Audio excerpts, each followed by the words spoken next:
Hello, I'm Philip Stoten for ScoopTalk. I'm here at Electronica 2016 and I'm joined by three gentlemen to discuss the process of taking innovation to manufacturing. I have Manfred Amberger here from Zollner, Michael Ford from Mentor Graphics and Alwyn Rea from All Circuits. Gentlemen, thanks for joining me. For me there are two major trends going on in contract manufacturing at the moment. One is kind of the manufacturing excellence and the whole role of IoT and IOM in that side of it. But the other side that I think is really significant and interesting is what's going on with innovation, not just within startups but within corporates, and the desire to get that innovation into manufacturing and the way they lean on you guys to not just teach them how to make product, but sometimes how to actually run a business and fulfill products. So I want to explore that initially. So maybe I could just go along the line and just see where you see those trends and what challenges it's producing for you. So Alwyn, perhaps if I start with you.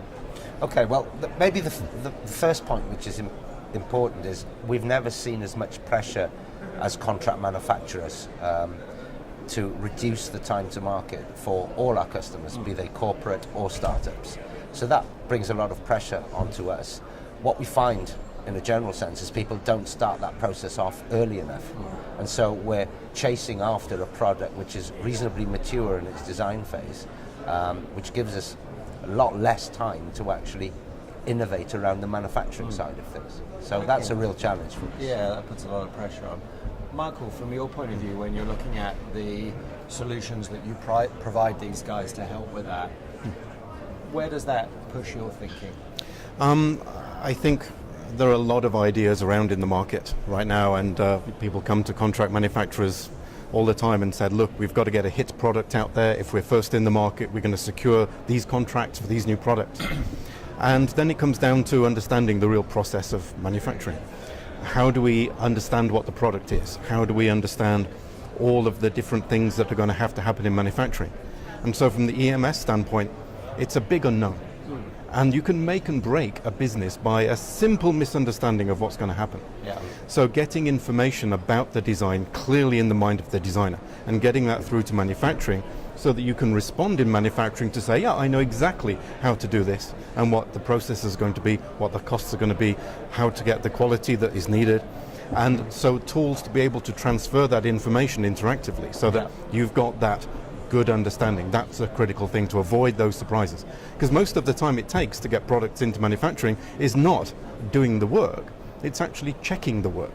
Yeah. And if you take out the checking because you know you're doing it right first time, you've shaved a huge amount off. You've made it a lot quicker. Manfred, from your point of view, you know, you're operating all around the world. You have relationships with incubators like Plug and Play in Sunnyvale, California. So you're talking to quite a lot of startups, but you also have a process that works very well with large corporates. How do you match those together? So it's two things, what you always say and what you mentioned already, to understand the product, to understand the requirements in depth, and we always say make it right the first time. Yeah. So that's very important for us at the end to really realize a fast scalability wherever the product might reside, wherever the market is. And we also have that challenges to really have fast design cycles, fast development cycles, using time zones and so on. So that's a clear task, and we support as well in the US startups with our manufacturing process knowledge. Yeah, but I mean, one of the challenges there, Manfred, is being able to do it right first time, quick enough, and still have the data and process in place to then gateway it to a large facility. Can you actually keep those two lanes moving along at the same speed, so you can then get into volume quickly? It might not be the same speed like doing an MPI. You have maybe different processes, but at the end, doing the DFM, doing the DFT, everything, that's very important to realize a fast move to the ramp phase. So that's important. It's not the same speed, but very important what you do the first time, that you reach the fast scalability and move the products around. And just to add to that, I think what's important is the scalability. The way you design a product that you're going to build at 10 million is very different to the way you're going to do a DFM or a design for something you're going to build at 10,000. Yeah. And quite often what we get with startups is saying, well, we want 10,000 now, but we want 10 million later. That influences the design and the MPI quite heavily. So understanding how a product is going to ramp up and to be able to scale up is a part of the design, and also the way in which we create the manufacturing processes that we're going to use. So it's not always easy to do that. And one thing to add on that, agree completely. Also, where the end market might be, because looking at certain markets, material availability, so all has to be considered at the very beginning. So might slow down the process a bit at the beginning, but at the end, looking at the whole cycle, at moving it to ramp, this helps a lot. So you've got things like FDA approval, you've got all those different things, automotive approval that you've got to get in that cycle. Michael, has the EMS industry come to you and said, look, our challenges are different here. We need suites, we need to be able to have these systems that do both at the same time? Actually, it's been, 20 years since this kind of software has been available, but recently people are very much picking up on the fact that we need things like product portability. Talking about the 10,000 scenario and the 10 million scenario. When you do your DFM checks, you've got to consider both. You've got to consider both sets of equipment. Then when you've done your 10,000, you've got to move it to the 10 million in a click of a finger. And so, being able to have tools that takes the core of the product and then translates it into whatever environment you want to manufacture in, knowing in advance that that's already been tested within your DFM. Then you've got that complete flow, and then you've got this ability to make however many products you need on whatever line configuration you need anywhere in the world. Yeah. Alwyn, when you talk to these startups, obviously they're all dreaming of the 10 million. Sometimes the 10,000 is more realistic. Maybe they'll get to 1 million. Part of that process is to get through the various rounds of funding, and part of your relationship with that startup is to satisfy their funders, to get them to the next round. Do you end up having a relationship with the VC community? It does happen, yes. We bring, and I'm sure it's the same for Manfred, we bring a degree of credibility to a startup by the simple fact that we have big factories, we have expensive machines. So it's part of the sales process in a way. A lot of startups will use our plans to actually sell their product and say, look, we have a major EMS who's interested enough in our products to want to fulfill or help us fulfill our dream. So it's part of what we do. We do try to ensure that some funding is in place, because our role as an EMS company is not to be a venture capitalist, so we like the funding to be in place, but we do take risks. We do try and pick good ideas, but talks with the financial part of a startup is part of what we do now, which wasn't the case 10 years ago. From a venture capital point of view, do the venture capitalists ask you to validate the design, to say yes, it can be made at volume? This is some discussions we have for certain products where they ask us whether that's a product viable to be produced and how to be produced. So we're having that discussions, and which helps us at the very beginning to be a partner in that game, and then with their help also to bring in our design capabilities, knowledge, DFM and so on, and to design it the right way to be successful in the market later on. And it's interesting what you say. My view about EMS has always been the same, that the S is the key word.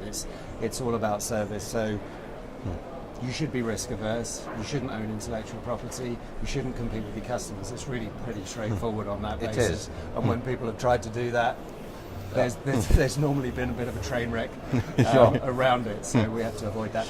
Just to switch gears a little bit, when we look at the corporate side of things, when they're going through reiterations, when they're bringing new models to market, the time to market then, or the time for new product introduction, is just as important to them. Is that a different process to the startups? No, it's the same problem. It's just a different way, and I think. The real question is, what is time to market? It's time to profit. It's time to launch a product which is built in a reliable way, which won't destroy the credibility of the startup with quality issues, for example. So it's the same problem whether it's a big corporate or a startup. When we come back to the same point, that has to be done as early as possible and factored into whatever we do in terms of process definition, so that we can very quickly then bring a product to market which will be successful. Yeah, and reliable. So And time to market, it's not time to have a certain product in hand. Time to market is to reach also scalability. Yeah. So you have to consider everything, which might be a little bit slower at the very beginning if you consider everything what you need for scalability, but at the end, that's time to market. yeah. I mean, I often refer to it as time to success because it gives you then some flexibility in what you define as that goal. That goal might be reliable volume, it might be profitable volume, it might be certain volume in the marketplace. What we are seeing from the design point of view is, you typically have your kind of introduction ramp up. Yeah. This is where you're hunting for demand against price. Then you have your steady state, where you're looking for a long term for that product in the market. That has now disappeared almost for some products, where you go for your ramp up and suddenly you're in end of life. Yeah. Because your next revision is coming on hot on the tail of that one. So you've got to be extremely careful now with this new product introduction. There's no more hunting about and taking time to understand the market and all the rest of it. You've got to be pinpoint sharp on exactly what you're going to sell, where and when, and then factor that in for the next one coming. Yeah. So we've seen products like cell phones and things like that, which are measured in a couple of months now. Wow. I mean, it may be a subtle change of model, but it's a different product. It's something different that's on the shelf that's in the office of these mobile phone companies. So the whole old stuff has to go, the new stuff has to come in. So even for minor product revisions, this curve is just completely changed now. Yeah. And this is the real challenge. But that said as well, and I don't think we should forget, there are products that have 20-year life cycles still. If you look at electricity distribution, and there it would be big mistake not to do all the tests and take the time necessary to say, can this product live in a substation in Uzbekistan for 20 years? So we have both. Right. We have products with short life cycles and we have product with long life cycles. The automotive industry, they've shortened their cycles, but they're still not going to take a risk on anything other than 0 ppm. So it's variable as well. So we have customers who say it has to be 2 weeks and the product has a life cycle of maybe 6 months. And we also have customers who say a product has to have 5 or 10 or 20 years viability. So we're living with that all the time. It's certainly not a one-size-fits-all industry. And that includes really the design from the very beginning, understanding the market, knowing the life cycle of the product, obsolescence management. So you have to consider a lot of factors to make sure that you at the end have a fast time to market. Yeah, and it's interesting what you say, Michael, about coming in and getting out of the market fast. I spoke to an OEM who had a big model churn and a big product churn, and they have a whole dedicated team to getting a product out of the market, so that end of life. And I know a big part of your strategy is that product life cycle management. That's really important, particularly to an established brand. Exactly. So that is for a product with long life cycle, you need to consider long-term storage, obsolescence management, and all flows in at the very beginning in the design phase. That's very important. Okay. That's clearly our strategy. So last question. I speak to a lot of startups, and one of my favorite startups from a startup that's been very successful, when I asked them about their experience with manufacturing, his comment was, we didn't know what we didn't know. And I think they don't know what they don't know. What do you think is the best advice to a innovative hardware startup that's looking to launch a new product, that's maybe gone through a simple crowdfunding model, probably got order commitments and they're not sure how they're going to make? What's the short piece of advice you would say to them? Well, I'll start, it's really simple. Pick your manufacturing partner early. And start that process. And let you guide with the manufacturing partner and have this professional knowledge to lead you through the cycles. Yeah, absolutely. Michael? Yeah, certainly working with a partner is great. Making sure then the data connects. You've got the opportunity to not be constrained into one particular configuration of equipment or volume or whatever. And so the manufacturing partner will enable you to do that. Yeah. But you've got to have the flexibility within there. Yeah. So understanding the product, as I said, and having that flexibility, product portability, those are the key things. Yeah, and then that allows them to focus on what they're good at, their creative stuff, marketing their products and getting This is it. But certainly do the DFM properly, right first time. Exactly. That's the absolute killer. Yeah, doing it twice always takes a lot. Oh yeah. Gentlemen, thanks very much for your time. Really interesting conversation, and I hope you enjoy the last few hours of Electronica. Thank you. Thanks. Thank you. you.